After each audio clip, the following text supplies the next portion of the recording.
नमस्कार, मैं हर्ष भारती स्वागत करती हूँ आपका आज की क्लास में, जहां हम चर्चा करेंगे व्यक्तिगत विभिन्नता, इंडिविजुअल डिफरेंसेस। जब दो सामान्य व्यक्ति विभिन्न समानताएं होने के बावजूद भी आपस में समान व्यवहार नहीं कर पाते, उसे ही व्यक्तिगत विभिन्नता कहा जाता है। या हम इसका अभिप्राय इस प्रकार भी ले सकते हैं कि जैविक, सांस्कृतिक, सामूहिक आधार पर व्यक्तियों में अंतर पाया जाता है, जिस कारण से वे समान व्यवहार नहीं कर पाते।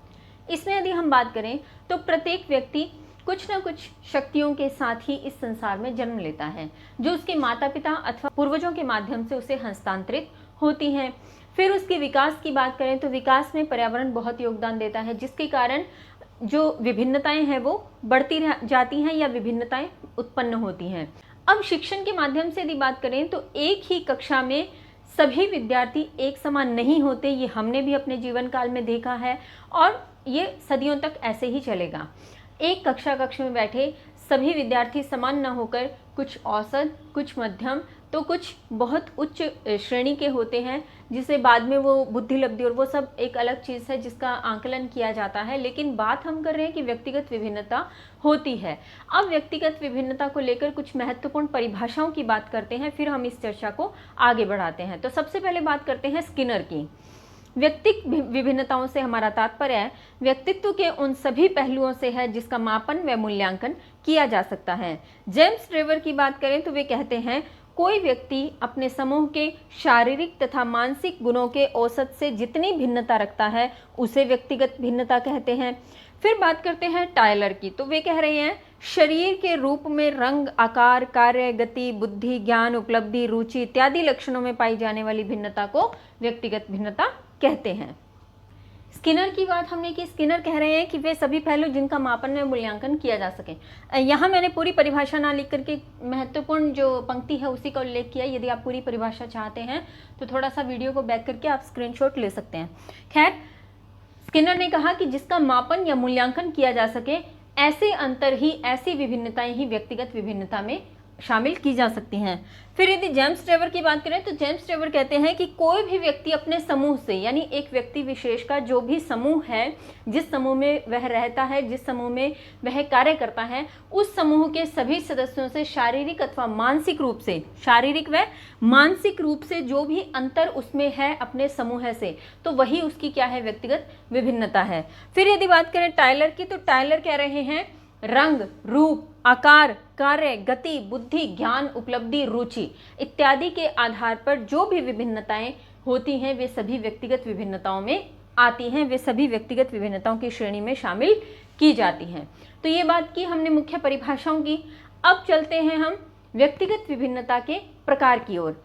व्यक्तिगत विभिन्नता के क्या प्रकार हैं, किस आधार पर व्यक्तिगत विभिन्नता को बांटा जा सकता है, और फिर हम मुख्य रूप से चर्चा करेंगे व्यक्तिगत विभिन्नता के कारणों की। तो पहले एक सूची पर नजर डालते हैं, फिर हम विस्तार से चर्चा करते हैं। प्रकार की यदि बात करें तो शारीरिक आधार पर व्यक्तिगत विभिन्नता, बौद्धिक आधार पर व्यक्तिगत विभिन्नता होती है, सामाजिक आधार पर भी व्यक्तिगत विभिन्नता हो सकती है, सांस्कृतिक आधार पर व्यक्तिगत विभिन्नता देखी जाती है, नैतिक आधार पर व्यक्तिगत विभिन्नताएं होती हैं, भावात्मक अथवा सामवेगिक आधार पर भी व्यक्तिगत विभिन्नताएं होती हैं, और प्रजातीय आधार पर व्यक्तिगत विभिन्नताएं देखी जाती हैं। ये तो थे व्यक्तिगत विभिन्नता के प्रकार। अब मुख्य चर्चा हम करेंगे कारणों की। तो वे कौन से कारण हैं जो व्यक्तिगत विभिन्नता को प्रभावित करते हैं, उस पर एक नज़र डालते हैं। व्यक्तिगत विभिन्नता को प्रभावित करने वाले कारण: वंशानुक्रम, वातावरण, जाति, प्रजाति व देश, आयु व बुद्धि, शिक्षा और आर्थिक दशा, लिंग भेद, भाषा व ग्रहण क्षमता। अब हम कारणों की विस्तार से चर्चा करेंगे। तो सबसे पहले हमने बात की वंशानुक्रम की। अब वंशानुक्रम के आधार पर यदि देखें, जो नाम से ही कहीं ना कहीं स्पष्ट हो रहा है, वंश के आधार पर चल रहा क्रम, यानी वंश के आधार पर जो जीन्स का सम्मिश्रण एक बच्चे को प्राप्त होता है, एक व्यक्ति को प्राप्त होता है, वह भी कहीं ना कहीं व्यक्तिगत भिन्नता का आधार बनता है। तो सबसे पहले हमने बात की जीन्स का सम्मिश्रण। तो जीन्स सम्मिश्रण की बात करें तो इसमें सबसे पहले हमने बात की कि माता पिता से ही ये क्या हो जाते हैं, गर्भधारण के समय ही प्रारंभ हो जाते हैं। माता पिता गर्भधारण के समय ही अपने जीन्स का जो है आदान प्रदान अपने बच्चे में कर देते हैं गर्भधारण के समय। फिर हम बात करें तो यहाँ पर पूर्वजों की बात भी आती है कि जो माता का जो परिवार है या पिता का जो परिवार है, नाना नानी, दादा दादी, मामा मामी या चाचा चाची इत्यादि के गुण अवगुण भी कहीं ना कहीं बच्चे में आते हैं। तो हम बात करेंगे पूर्वजों के गुण अवगुण। अब यहाँ पर ध्यान देने वाली बात है कि सिर्फ गुण नहीं आते, कुछ अवगुण भी शामिल हो जाते हैं। तो पूर्वजों के भी गुण और अवगुण दोनों ही हस्तांतरित होते हैं, इसमें एक नहीं होता, ये ध्यान रखना है। गुण व अवगुण दोनों का हस्तांतरण होता है एक नवजात शिशु में, हस्तांतरण, ठीक है। उसके बाद हम बात करें तो हम बात करेंगे शारीरिक व मानसिक आधार पर भी, शारीरिक व मानसिक आधार पर भी जो गुण हैं वह भी स्थानांतरित होते हैं। मानसिक व शारीरिक आधार पर भी जो गुण व अवगुण, यहाँ भी बात हम दोनों की ही करेंगे, गुण व अवगुण दोनों ही क्या है, हस्तांतरित होते हैं। हस्तांतरित या स्थानांतरित हम कह सकते हैं।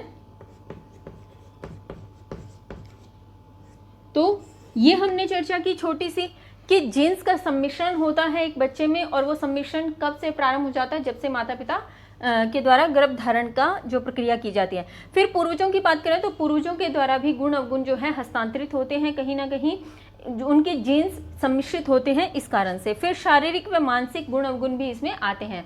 अब हम यहाँ पे 3 नियम की बात करेंगे, समता का नियम, भिन्नता का नियम और प्रत्यागमन का नियम। समता का नियम यानी ये जीन्स किस प्रकार से काम करते हैं, क्या समानताएं आती हैं या प्रत्यागमन होता है, या किस प्रकार से विभिन्नता आती है। तो पहले हम बात करेंगे समता का नियम, फिर विभिन्नता का नियम, विभिन्नता का नियम, और एक हम बात करेंगे प्रत्यागमन का नियम, प्रत्यागमन का नियम। अब इसमें होगा क्या, समता का नियम तो जैसे माता पिता वैसी संतान, यानी बिल्कुल सेम की बात करें कि उन जैसे वे हैं वैसे ही उनके बच्चे या उनके शिशु होते हैं। तो अब इसमें हम बात करें समता का नियम, जैसे माता पिता, जैसे माता पिता वैसी संतान। फिर हम बात करेंगे विभिन्नता का नियम। तो विभिन्नता के नियम में क्या हो जाएगा, जैसे माता पिता, जैसे माता पिता उससे भिन्न संतान, यानी वैसे गुण या अवगुण नहीं, उसके भिन्न होते हैं, भिन्न संतान, ठीक है। अब तीसरी हम बात करें तो यहाँ पे समझने वाली बात होगी विभिन्नता और प्रत्यागमन में क्या अंतर है। एक बार इसको मैं लिख दूं या बता दूं, फिर हम इन दोनों पे तुलनात्मक अध्ययन करते हैं। प्रत्यागमन की बात करें तो जैसे माता पिता विपरीत संतान, जैसे माता पिता विपरीत संतान, यानी बिल्कुल ही विपरीत जो गुण अवगुण है वो संतान में आ जाते हैं। तो हम चर्चा कर रहे हैं कि समता का नियम क्या है, विभिन्नता का क्या है और प्रत्यागमन का। ये 3 प्रकार के नियमों पे ये जीन्स सम्मिश्रित होते हैं। तो या तो समता के नियम की बात करें तो जैसे माता पिता है वैसी ही संतान बनती है, ठीक है, इसमें कोई दो राय नहीं है, लेकिन यहाँ पर थोड़ा सा समझने की जरूरत है। प्रत्यागमन की बात करें तो पहले इसको समझते हैं तो ये हमें आसानी से समझ में आ जाएगा। प्रत्यागमन का नियम कहता है जैसे माता पिता विपरीत संतान, यानी यहाँ क्या था, वैसी संतान बिल्कुल उसके विपरीत कि यानी माता पिता को यदि क्रोध अधिक आता है तो बच्चे को बिल्कुल नहीं आता, यदि माता पिता को जो काम करना अच्छा लगता है बच्चे को बिल्कुल नहीं लगेगा। माता पिता के जो गुण हैं वो इसके अवगुण होते हैं और जो इनके अवगुण हैं वो इसके गुण बनते हैं। तो इस प्रकार से बिल्कुल ही विपरीत की बात यहाँ पर कर रहे हैं, बिल्कुल उसका जो विलोम आप कह सकते हैं, विपरीतार्थी जिसको हम कहते हैं। अब बात करते हैं ये भिन्नता का नियम कि जैसे माता पिता भिन्न संतान, यानी ना तो उनके जैसा ना उनके बिल्कुल विपरीत, अपनी अलग ही प्रकृति को लिए हुए, यानी बिल्कुल भिन्न। जैसे हम कई बार कह देते हैं ना कि अपने घर में किसी छोटे बच्चे के किसी काम को देख करके हम कह देते हैं कि अरे तुम्हारे तो हमारे परिवार में तो दूर दूर तक ये बात नहीं है, दूर दूर तक किसी के अंदर ये गुण या अवगुण नहीं है, तुम्हारे में पता नहीं कैसे आ गया। तो वो जो चीज़ है वो यहाँ पर काम करती है, जैसे माता पिता भिन्न संतान। यानी कई बार बच्चा क्या है, मान लीजिए माता पिता क्रोध करते हैं, बच्चा क्रोध कर रहा है तो हम कह देते हैं हाँ तेरे मम्मी पापा ऐसे हैं तो तुम भी ऐसे हो। फिर बात करते हैं विपरीत की, तो हम कह दें कि मान लीजिए माता पिता का स्वभाव बहुत कोमल है और बच्चा यदि क्रोधित स्वभाव का है तो हम कह देते हैं तुम्हारे माता पिता तो बड़े विनम्र रहते हैं, तुम पता नहीं ऐसे कैसे बन गए। ठीक है, तो वो उसका बिल्कुल विपरीत कि तुम तो क्रोधी हो। अब बात करें भिन्न कि तुम तो बिल्कुल ही अलग हो, तुम्हारे तो कोई गुण मिलते ही नहीं, हमारे दूर दूर तक पूर्वजों में ये गुण नहीं है, ये अवगुण नहीं है, तुम में पता नहीं कहाँ से आए। तो ये चीज़ जो है ये भिन्न को शामिल करती है। हमने बात की यहाँ पर वंशानुक्रम की। ठीक है, तो वंशानुक्रम में हमने क्या जाना, जीन्स का सम्मिश्रण होता है जो माता पिता के द्वारा गर्भ धारण के समय ही प्रारंभ हो जाता है। फिर पूर्वजों के भी गुण अवगुण इसमें शामिल होते हैं। शारीरिक व मानसिक जो है गुण अवगुण दोनों हस्तांतरित होते हैं। साथ में हमने 3 नियमों की बात की, समता का नियम, विभिन्नता का नियम और प्रत्यागमन का नियम। अब चलते हैं हम वातावरण पे। वातावरण किस प्रकार एक बच्चे को प्रभावित करता है, अब उसकी चर्चा हम करते हैं। यानी वातावरण के माध्यम से भी बच्चे की व्यक्तिगत विभिन्नताएं जो हैं प्रभावित होती हैं। अब सबसे पहले इसमें हम चर्चा करें तो पारिवारिक वातावरण, क्योंकि एक बच्चा परिवार में जन्म लेता है तो परिवार में ही उसकी विभिन्नताओं का प्रारंभ हो जाता है। तो पारिवारिक वातावरण की हम बात कर रहे हैं यहाँ। यानी एक परिवार का स्वयं का जिस प्रकार का माहौल है, स्वयं का जिस प्रकार का वातावरण है, वैसा ही बच्चा भी बनना शुरू हो जाता है। यदि एक परिवार बहुत ही शांत, विनम्र, बहुत जो विनम्र दिल का, सहयोगी स्वभाव का और दया करने वाला सभी के साथ, इस प्रकार का यदि परिवार है तो बच्चे में भी वही गुण विकसित होने प्रारंभ हो जाते हैं। और इसके विपरीत यदि बात करें कि एक परिवार बहुत ही क्रोधी, हमेशा समाज से अलग हटकर काम करने वाला और समाज के बिल्कुल विपरीत काम करने वाला, विरोधी प्रवृत्ति का यदि परिवार है तो बच्चे में वो अवगुण विकसित होने प्रारंभ हो जाते हैं। तो कहीं ना कहीं पारिवारिक जो वातावरण है वो बच्चे को प्रभावित करता है। फिर हम चर्चा करते हैं विद्यालयी वातावरण, क्योंकि परिवार से निकलकर बच्चा कहाँ जाना प्रारंभ होता है, विद्यालय जाना प्रारंभ होता है। तो हम बात करते हैं विद्यालयी वातावरण। अब विद्यालय में जो एक बच्चे की मित्र मंडली बनती है, जिस प्रकार के उसके शिक्षक हैं, जिस प्रकार का उसको विद्यालय में वातावरण मिला है, वह भी उसे प्रभावित करता है। तो विद्यालय के आधार पर यदि बात करें तो उसकी मित्र मंडली यदि बहुत अच्छी है, बहुत पढ़ने वाली, अध्ययन करने वाली और साथ ही साथ शिक्षकों का सम्मान करने वाली है, तो बच्चे में वही गुण विकसित होंगे। और इसके विपरीत यदि उसकी मित्र मंडली शिक्षकों का सम्मान नहीं करती है, वह विरोधी प्रवृत्ति की है, वह पढ़ने की ओर ध्यान न देकर के सिर्फ और सिर्फ खेलने की ओर ध्यान देती है, तो बच्चे में भी वही अवगुण विकसित होने प्रारंभ हो जाते हैं। तो इस प्रकार से विद्यालय का वातावरण भी बच्चे को प्रभावित करता है। फिर हम बात करते हैं सामाजिक वातावरण की। सामाजिक वातावरण की बात करें तो जब बच्चा समाज के संपर्क में आना प्रारंभ होता है, जिसमें उसके भाई बंधु, मित्र, रिश्तेदार इत्यादि सब शामिल हो जाते हैं, तो जैसे जैसे वह समाज के संपर्क में आता है वैसे वैसे उसकी जो व्यक्तित्व है वो प्रभावित होता है और वह व्यवहार करता है। तो एक समाज के भीतर रहकर बच्चा जिस प्रकार से वहाँ का वातावरण देखता है, जिस प्रकार से वह व्यवहार का अनुकरण करता है, उसी आधार पर उसका व्यवहार निर्मित होता जाता है। उसके बाद हम बात करते हैं सांस्कृतिक वातावरण, यानी जिस प्रकार की एक बच्चे की संस्कृति है, ये विद्यालय, समाज और घर तीनों की बात यहाँ पर सम्मिश्रित हो सकती है। सांस्कृतिक वातावरण की यदि बात करें तो जिस प्रकार की उसकी संस्कृति है, जिस प्रकार के घर में उसने जन्म लिया है, जिस जाति, समुदाय, विशेष इत्यादि में उसने जन्म लिया है, वहाँ की संस्कृति उसे क्या सिखा रही है, वही गुण बच्चे में विकसित होने प्रारंभ हो जाते हैं। तो कहीं ना कहीं संस्कृति भी बच्चे के व्यक्तित्व को प्रभावित करती है। फिर हम बात करेंगे मनोवैज्ञानिक वातावरण की, यानी मनोवैज्ञानिक वातावरण किस प्रकार का एक बच्चे को प्राप्त हुआ है, वह भी उसके व्यक्तित्व को प्रभावित करता है। कि उसे बहुत अच्छा एक स्वास्थ्यवर्धक वातावरण यदि प्राप्त हुआ है मनोवैज्ञानिक आधार पर, तो उसका स्वास्थ्य तो अच्छा बनेगा ही, लेकिन मानसिक स्वरूप में मनोवैज्ञानिक विशेषकर मन पर प्रभाव डालता है, तो मानसिक आधार पर उसका जो है स्वास्थ्य श्रेष्ठ बनेगा। लेकिन यदि वह किसी ऐसे वातावरण में पला बड़ा है जहाँ का मनोवैज्ञानिक वातावरण उचित नहीं है, अच्छा नहीं है, तो उसके मन पर भी विपरीत प्रभाव पड़ेगा, जिससे उसका जो है व्यक्तित्व प्रभावित होगा और उसका मानसिक स्वास्थ्य भी उचित नहीं रहेगा। अब इन चीज़ों को हमने समझ लिया कि वातावरण किस प्रकार से प्रभावित करता है। कुछ उदाहरणों को हम यहाँ लेते हैं जिससे हम वातावरण को और श्रेष्ठ स्वरूप में समझ पाएँ। उदाहरणों की यदि बात करें तो मान लीजिए कोई दो जुड़वा बच्चों की हम बात करें, जुड़वा बच्चे जिन्होंने एक ही घर में जन्म लिया, उन जुड़वा बच्चों को दो अलग अलग परिस्थितियों में, दो अलग अलग पारिवारिक परिस्थितियों में हमने पलने बढ़ने के लिए छोड़ दिया। मान लीजिए एक को हमने अमीर घराने में छोड़ा और एक को हमने गरीब घर में छोड़ दिया, तो कुछ सालों बाद होगा क्या, जो अमीर घर का बच्चा होगा वो सुख समृद्धि वैभवशाली इत्यादि पारिवारिक वातावरण मिलने के कारण बहुत रोबदार, वेल स्टैंड और बहुत अच्छा उठना बैठना, उसका खाना पीना होगा। और जो गरीब घर में हमने बच्चे को पलने बढ़ने के लिए छोड़ा था, उसने शुरू से ही संघर्ष देखा होगा, तो होगा क्या कि वह बहुत मेहनती, संघर्षशील और बहुत विनम्र, दयालु स्वभाव का हो सकता है।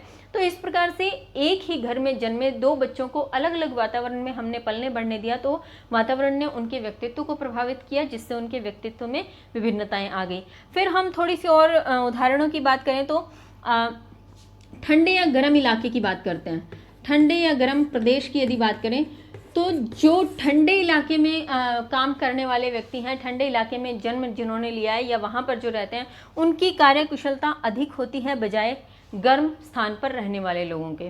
फिर एक विभिन्नता ये भी देखी जाती है कि गर्म स्थान में रहने वाले लोगों की अपेक्षा ठंडे इलाके में रहने वाले लोग अधिक गोरे व स्वस्थ होते हैं। क्यों? क्योंकि यहाँ पर जो है माहौल, वातावरण इनको वैसा मिलता है। गर्म इलाके में रहने वालों का स्वास्थ्य उतना अच्छा नहीं हो पाता जितना एक ठंडे इलाके में रहने वाले व्यक्ति का होता है। तो ये हमने चर्चा की कि वातावरण किस प्रकार से व्यक्तित्व को प्रभावित करता है। अब हम आगे चलते हैं, व्यक्तित्व को प्रभावित करने वाले कारक जाति, प्रजाति अथवा देश। तो जाति, प्रजाति अथवा देश के आधार पर भी व्यक्तिगत विभिन्नताएं देखने में मिलती हैं। जिस जाति विशेष में जन्म लिया है जिस बच्चे ने, जिस प्रजाति में वह पला बड़ा है, जिस देश में उसने जन्म लिया है, वहाँ का वातावरण भी उसे प्रभावित करता है, वो चीज़ें भी उसे प्रभावित करती हैं। तो जाति, प्रजाति इत्यादि की बात करें तो हम सिंपल सा एक उदाहरण लेते हैं कि हिंदू, मुस्लिम, सिख, ईसाई, इस आधार पर यदि हम बात करें तो प्रत्येक परिवार, प्रत्येक जाति विशेष में जन्म लिया बच्चा, उसकी संस्कृति अलग है, उसका परिवार अलग है, उसका रहन सहन अलग है, उनके अंतर व्यक्तिगत विभिन्नताएं होती हैं। इसकी चर्चा हमने प्रारंभ में भी की थी वंशानुक्रम में, जहाँ पे हमने बात की थी पारिवारिक वातावरण की, या फिर हमने सांस्कृतिक वातावरण की बात की थी। तो कहीं ना कहीं यह भी उसमें शामिल होता है कि जिस जाति विशेष की जिस प्रकार का रहन सहन है, जिस प्रकार का उठना बैठना है, जिस प्रकार की संस्कृति है एक जाति विशेष की, उसी प्रकार के गुण बच्चे में आते हैं, उसी प्रकार से उसका व्यक्तित्व प्रभावित होता है। इसमें और उदाहरण यदि लेने का प्रयास करें तो जैसे भारत की बात करते हैं, तो भारत में द्रविड़ों में और आर्यों में, द्रविड़ों में और आर्यों में जो अंतर है वह स्पष्ट है सभी के सम्मुख। यानी द्रविड़ों में आर्यों के बीच जो अंतर है वो हम सबके सामने है। फिर यदि बात करें हम, निग्रो जाति की अपेक्षा श्वेत जो प्रजाति है वो कुशल होती है, कार्यकुशल होती है। अभी जैसे इसकी हमने चर्चा की थी इलाके के आधार पे, ठंडे या गर्म इलाके के आधार पे बात की थी, ठीक वही चीज़ ये है कि निग्रो की अपेक्षा श्वेत जो प्रजाति है वह अधिक कार्यकुशल होती है। तो ये बात हुई प्रजाति के आधार पर। अब इनको कुछ उदाहरणों के माध्यम से समझने का प्रयास करते हैं। तो क्षत्रिय के घर का बच्चा साहसी होगा, बनिए के घर का बच्चा जो है व्यापारी वर्ग की ओर आकर्षित होगा, क्योंकि उसने शुरू से जिस प्रकार का वातावरण वहाँ पर देखा है। तो इस प्रकार से जाति, प्रजाति व देश भी एक बच्चे को और उसके व्यक्तित्व को प्रभावित करते हैं। और विशेषकर देश के आधार पर यदि बात करें तो इसे तो बहुत ही एक साधारण से उदाहरण के माध्यम से समझा जा सकता है कि हम किसी भी व्यक्ति को देख करके बहुत ही जल्दी अनुमान लगा लेते हैं कि वह व्यक्ति किस देश से होगा। जैसे चीनी व्यक्तियों की अलग विशेषता है, अमेरिकन व्यक्तियों की अलग विशेषता है, हम भारतीयों की अलग विशेषता है। इसी प्रकार से हम किसी भी व्यक्ति को देख करके ये अंदाज़ा बड़ी आसानी से लगा लेते हैं कि यह व्यक्ति किस देश से है। अथवा हमारे देश की बात करें तो हमारे देश के किस राज्य से हो सकता है, हम ये भी अंदेशा लगा लेते हैं। अब चलिए, इसकी बात हमने कर ली जाति, प्रजाति अथवा देश की। अब हम चलते हैं आयु व बुद्धि की ओर कि आयु व बुद्धि व्यक्तिगत विभिन्नता को किस प्रकार से प्रभावित करती है। आयु व बुद्धि। अब आयु की बात करें तो जिस प्रकार से आयु बढ़ती जाएगी उसी प्रकार से वह जो है विकास को प्राप्त होगा, वृद्धि को प्राप्त होगा। तो कहीं ना कहीं व्यक्तिगत विभिन्नताएं आनी प्रारंभ हो जाएंगी। क्यों? क्योंकि आयु के साथ साथ क्या होता है, शारीरिक व मानसिक विकास भी होता है। शारीरिक व मानसिक विकास भी साथ साथ चलता है, इसलिए वह व्यक्तित्व को प्रभावित करता है। इसी के साथ यदि बात करें तो आयु के साथ ही क्या होता है, आयु के साथ ही बालक की जो रुचि है, बालक की रुचि और बुद्धि, रुचि व बुद्धि जो है बढ़ती जाती है, वृद्धि को प्राप्त होती है, जिसके कारण उसका शैक्षिक विकास भी क्या है, प्रगति पर होता है। शैक्षिक विकास भी धीरे धीरे होता रहता है, शैक्षिक विकास। तो ये भी व्यक्तित्व को प्रभावित करते हैं। बात की हमने आयु की, शारीरिक व मानसिक विकास साथ साथ होता जाता है, जिसलिए बालक की जो रुचि व बुद्धि जैसे जैसे विकास को प्राप्त होती है वैसे वैसे शैक्षिक विकास भी होता जाता है। अब यदि पर्टिकुलर बुद्धि की बात करें तो बुद्धि जन्मजात गुण होने के कारण किसी को प्रगतिशाली बना देती है तो किसी को मूढ़ बना देती है। यह एक जन्मजातीय गुण है बुद्धि, यह माना गया है वैज्ञानिकों के द्वारा। तो प्रारंभ से ही कोई प्रगतिशील होता है, प्रगतिशाली होता है, अथवा कोई मूढ़ होता है। कुछ की तेज बुद्धि होती है, कुछ की सामान्य बुद्धि होती है और कुछ की मूढ़ बुद्धि होती है। तो इस प्रकार से आयु व बुद्धि भी व्यक्तित्व को प्रभावित करते हैं। अब हम चलते हैं आगे शिक्षा व आर्थिक दशा की ओर। शिक्षा व आर्थिक दशा बहुत ही सामान्य सी चीज़ है कि हम बात करें शिक्षा व आर्थिक दशा के आधार पर हम बात कर रहे हैं। तो शिक्षा क्या है, शिक्षा व्यक्ति को शिष्ट व सभ्य बनाती है। शिक्षा व आर्थिक दशा, शिक्षा की बात हम कर रहे हैं पहले। तो शिक्षा क्या है, व्यक्ति को शिष्ट बना देती है, सभ्य बना देती है, संस्कारवान बना देती है। तो उस आधार पर व्यक्तित्व प्रभावित होता है बजाय अनपढ़ व्यक्ति के। शिक्षा से क्या हुआ, शिष्ट हुआ व्यक्ति, सभ्य हुआ, सभ्य, साथ ही वह संस्कार युक्त, संस्कार उसमें आने प्रारंभ हो जाते हैं, वह तर्क वितर्क करके निर्णय लेने प्रारंभ कर देता है। तो शिक्षा व्यक्ति के व्यक्तित्व को प्रभावित करती है। फिर हम बात करें आर्थिक दशा की। तो आर्थिक दशा यहाँ पर जैसे हमने प्रारंभ में यदि बात की थी कि एक गरीब घर में पला बच्चा और एक अमीर घर में पला बच्चा, उनके जो व्यक्तित्व में अंतर आता है। फिर हम यहाँ पे एक छोटी सी चर्चा और कर सकते हैं। गरीबी के कारण हत्या, चोरी, डकैती इत्यादि भी जो है बढ़ते हैं। हम ये नहीं कह रहे यहाँ पर कि सभी गरीब इस प्रकार का काम करते हैं, यहाँ यह कहने का प्रयास कतई नहीं है, लेकिन ये जो चीज़ें हैं, हत्या की, चोरी, डकैती, लूटपाट इत्यादि, कहा यही जाता है कि यह गरीबी के कारण है, क्योंकि अमीर व्यक्ति क्यों करेगा चोरी डकैती, वो एक जो नज़रिया है। तो ये गरीबी के कारण बढ़ा। अब बजाय इसके आर्थिक दशा यदि जिसकी अच्छी है उसकी बात करें तो वह इन जो अपराधों को अक्षम्य अपराध बताएगा। जिसकी आर्थिक दशा बहुत अच्छी है, आर्थिक दशा जिसकी स्वस्थ है, स्वस्थ या अच्छी की बात हम करें तो वो क्या करेगा, वो इन चीज़ों को क्या बताएगा, अक्षम्य अपराध। वो कहेगा यह तो क्षमा के योग्य ही नहीं है, यह इस प्रकार के अपराध है, तो इन्हें माफ़ नहीं किया जाना चाहिए। तो इस प्रकार से कहीं ना कहीं ये व्यक्तित्व को प्रभावित करती हैं। इस प्रकार से व्यक्तिगत विभिन्नताएं आती हैं। फिर हम बात करते हैं लिंग भेद। लिंग भेद किस प्रकार से प्रभावित करता है बच्चों को, यहाँ पर हम थोड़ी सी चर्चा करेंगे। लिंग भेद में जब हम बात करेंगे तो बालक बालिकाओं की बात करेंगे यहाँ पर कि एक बालक में और एक बालिकाओं में किस प्रकार से अंतर होता है, किस प्रकार से उनके व्यक्तित्व प्रभावित होते हैं। सबसे पहले तो बात करें कि बालक बालिकाओं में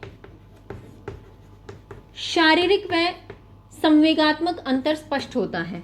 ठीक है, इनमें जो है शारीरिक व संवेगात्मक अंतर स्पष्ट होता है। यानी संवेगों की बात करें तो बालिकाओं में संवेग अधिक तीव्रता से कार्य करते हैं, जबकि बालकों में वे संवेग कुछ कम गति से कार्य करते हैं। अब ये तो सामान्य सी बात है जो हम जानते हैं कि शारीरिक व संवेगात्मक। अब बात करें कि बालक और बालिकाओं में और किस प्रकार से व्यक्तिगत विभिन्नताएं देखने को मिलती हैं। बालकों की बात करते हैं यहाँ पर, बालक गणित व विज्ञान विषय में आगे होते हैं। गणित व विज्ञान, इन विषयों में बालक आगे पाए जाते हैं। वो बात अलग है कि आजकल बालिकाएं भी पीछे नहीं हैं किसी चीज़ से, लेकिन एक सामान्य हम बात कर रहे हैं, सामान्य जो विभिन्नताएं होती हैं मनोवैज्ञानिक आधार पर, उनकी हम चर्चा यहाँ पर कर रहे हैं। और बालिकाओं की बात करें तो वे भाषा विषयों पर बालकों से आगे होती हैं, भाषा विषयों पर। अब एक और छोटा सा अंतर देखने का प्रयास करते हैं।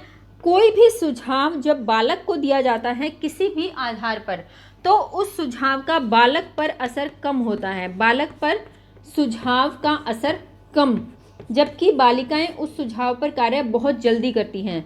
सुझाव पर असर कम होता है। और बालिकाओं की बात करें तो बालिकाएं जो है सुझाव पर बहुत जल्दी अमल करती हैं, बहुत जल्दी उस पर अमल करके अपने कार्य को रूपांतरित कर देती हैं। सुझाव पर तुरंत अमल करती हैं या तुरंत असर होता है उनका। तो ये थोड़ी सी चर्चा हमने की बालक बालिकाओं की, कि बालक गणित व विज्ञान विषय में आगे होते हैं, बालिकाएं भाषा विषय में। बालकों में सुझाव का असर कम देखा जाता है, जबकि बालिकाएं तुरंत उस पर अमल करती हैं। इसी के साथ साथ स्किनर की एक परिभाषा की यहाँ पर चर्चा करते हैं। स्किनर कहते हैं बालिकाओं में स्मृति योग्यता अधिक तथा बालकों में शारीरिक कार्य करने की क्षमता अधिक होती है। तो स्किनर की परिभाषा हमने देखी, वो क्या कह रहे हैं कि बालक में तो क्या है, शारीरिक कार्य करने की क्षमता जो है अधिक है बालिकाओं की अपेक्षा। शारीरिक कार्य क्षमता अधिक, ये कौन कह रहे हैं, स्किनर कह रहे हैं, शारीरिक कार्य क्षमता अधिक। और यदि बात करें वे बालिकाओं के लिए क्या कह रहे हैं, वे बालिकाओं के लिए कहते हैं कि इनकी स्मृति योग्यता, स्मृति जो है स्मरण शक्ति वो बहुत तेज होती है।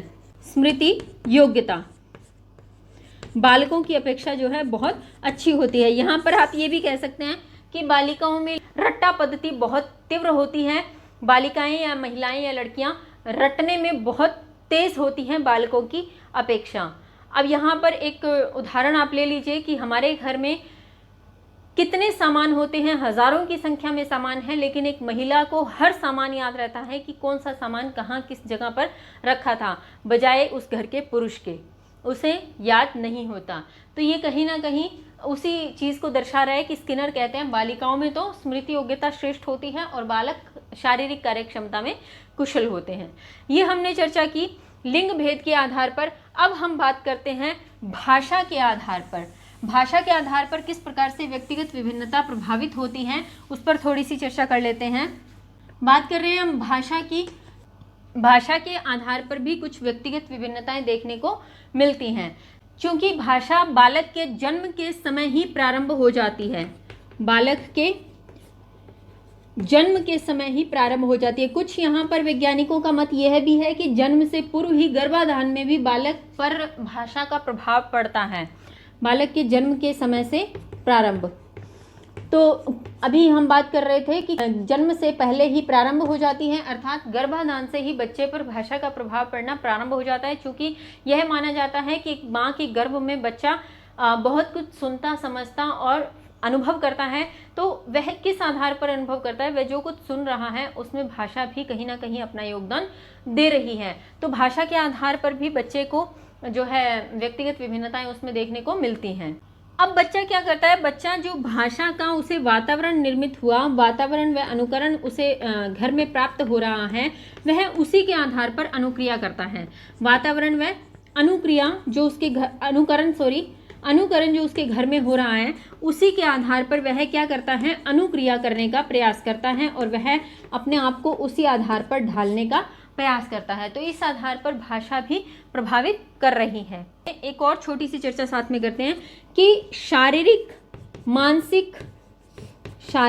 मानसिक व संवेगात्मक जितनी भी प्रक्रियाएं हैं एक बच्चे की, उनको पूरा करने के लिए आवश्यकता किसकी है, उसे पूरा करने के लिए भाषा की आवश्यकता होती है।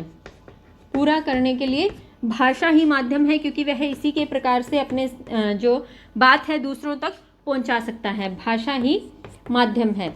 तो यहाँ पर इसीलिए भाषा भी प्रभावित कर रही है एक बच्चे की व्यक्तिगत विभिन्नता को। जिस प्रकार की उसकी भाषा होगी उसी प्रकार से वह बनेगा। जैसे यदि एक बच्चे की भाषा बहुत रूड है, बहुत ही गलत है, अब्यूज़ वर्ड वह यूज़ करता है, क्योंकि उसने कहीं ना कहीं सुने होंगे, चाहे घर में सुने या बाहर सुने, तो उसी प्रकार की भाषा का वह प्रयोग करने लगता है। और जिस भाषा का वह प्रयोग करने लगता है ठीक वैसा ही उसका आचरण बनना प्रारंभ हो जाता है।